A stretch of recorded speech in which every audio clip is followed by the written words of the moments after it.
Hi everybody, welcome back to the Crime Lab. I know it's been a while. Life kind of got chaotic, if you can imagine. So for today's episode of the Crime Lab, we're going to be talking about Julio Perez Silva. He's a Chilean serial killer and rapist known for killing at least 14 women, suspected of another 5, but those could never be confirmed. In Chile, between 1998 and 2001.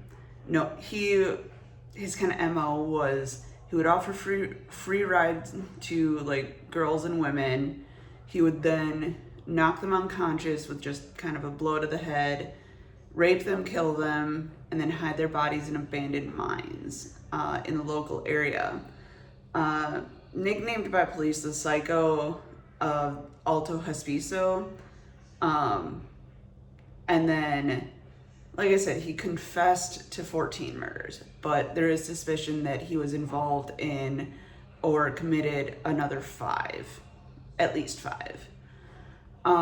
So he spent most of his early life on the streets. When he was in school, he was known to be a very introverted student, very quiet. That's honestly kind of one of the common things you hear about a lot of like serial killers is they're kind of perceived as very quiet, a little more introverted, not necessarily like a big group of friends, maybe a couple of semi-close ones. And then, so he married at 22 to a woman named, let me check my notes. I want to make sure I pronounce her name correctly. Monica Sistemas, I believe. And they had 2 daughters together. Also, little side note, a lot of the names are going to be Latin American and Hispanic names. So anybody that speaks Spanish, I apologize if I accidentally mispronounce a town name incorrectly or accidentally mispronounce somebody's name. I'm doing my best. Unfortunately, English is the only language that I actually speak. So please don't come at me for an accidental mispronunciation. If you have like a phonetic way for me to learn, feel free to leave it in the comments. And so then he left, my bad, and then spent 5 years living with a woman named Marianela Vergara, and then later came back and kind of kept a reputation of a decent husband. And then in the mid-90s, he migrated to a town looking for work, and he found work loading bags of salt. So, like he would load them onto trailers, unload them, work more or less like a warehouse job.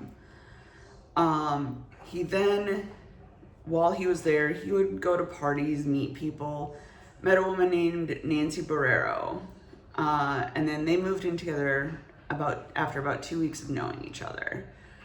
And then shortly after that, he then moved to Alto Hospicio, and started illegally driving a taxi. So didn't have the actual license to be able to do that, but did it anyway, found it an easy way to make money for him.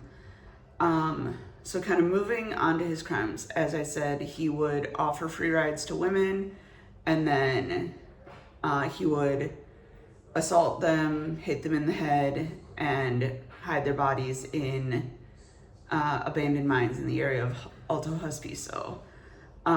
So kind of a timeline. September 15th, 1998, picked up Graciela Saravia at the waterfront, offered him money in exchange for sex, claimed her intention was to steal from him, which then led him to beat her to death, and then her body was left on the beach. November 24th, 1999, so a little over a year later, offered 13-year-old Macarena Sanchez a ride to school threatened her with a knife, raped her, tied her up, and threw her in a ravine. February 21st, 2000, so not quite 6 months later, 4 or 5 months later, attacked Sarah Gomez. She was left in the desert, part of the desert that surrounded the town. 3 days later, on February 24th, attacked Angelica Lay, also left in the same desert. Different spot in the desert, but same desert. Then March 23rd, 2000, assaulted and murdered Laura Zola. And then her attack happened in, I'm going to mispronounce this, so I'm sorry. Huanta, Huantajaya.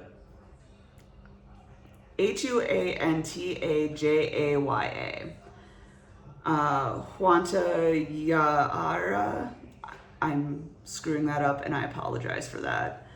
April 5th, attacked Catherine Arce, raped and murdered her, dumped her at a garbage site. Think like a landfill. May 22nd, 2000, attacked 17-year-old Patricia Palma, kidnapped, raped, and killed. Left her body near the bodies of Sanchez and Zola. June 2nd, 2000, raped and murdered Macarena Montesinos, dumped her at a garbage site. And then around that same time, attacked Vivian Garay, raped and killed her. At that time, her family actually was able to mobilize a group of people, and they actually tried to find who did it. So they were the first kind of known family to mobilize and try and figure it out. April 17th, 2001, Maritza was raped, but didn't kill her. Didn't kill the girl. But words are hard. He didn't kill her.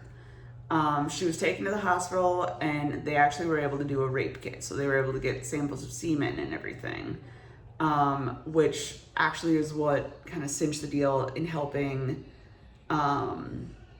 determine Silva was the offender because of DNA, because they had taken that sample. And then his last crime was October 4th of 2001, attacked Barbara Nunez, raped and killed, raped and attempted to kill, because she was another survivor. He had hit her in the head with a rock, thinking he killed her. She actually didn't die. The biggest difference with this one was he actually came forward and admitted to doing it. And honestly, a lot of the reason that he wasn't caught sooner was there was kind of the misinterpretation that a lot of these women were just fleeing bad circumstances. Like you hear with teenagers running away from home, or women and men fleeing perceived like domestic violence situations. They're trying to get away, and so it's perceived that they're just doing that same thing. It didn't necessarily occur to other people that maybe somebody was actually taking them and killing them. So then he was, as I said, he was reported after the attack with Nunez, and so he was arrested. When they arrested him, he was one of those people that had no remorse. He's just kind of like, okay, yeah, I did it. I don't really feel bad about it, but I did it. And, never claimed that he was acting with anybody else, never claimed, oh, somebody told me to do it or somebody paid me to do it. It was all on him. And he admitted that. And then he actually, while on trial, he attempted suicide at least once that the public is aware of. So at that point, he was being monitored 24 hours a day. They wanted to make sure that he would stand trial for what he did. And then per that trial, he was then sentenced to life without parole until he hit the 20-year mark. at that point he could be considered for parole. He would have to essentially, if you're at all familiar with the US parole system, I'm not going to say it's the same in Chile, but the best way I can explain it is, because I'm a little more familiar with the US prison system, he would have to go in front of a parole board, have a hearing, and they would at that point determine, based on his behavior, like I said, if it's anything like how they consider parole in the US, did he take classes, does he feel remorse now, how's his behavior been, yada yada yada. And then at that point they would determine, is he eligible for parole or not. I'm sure it is different in Chile because they have a different government system, their different prison system, all of that.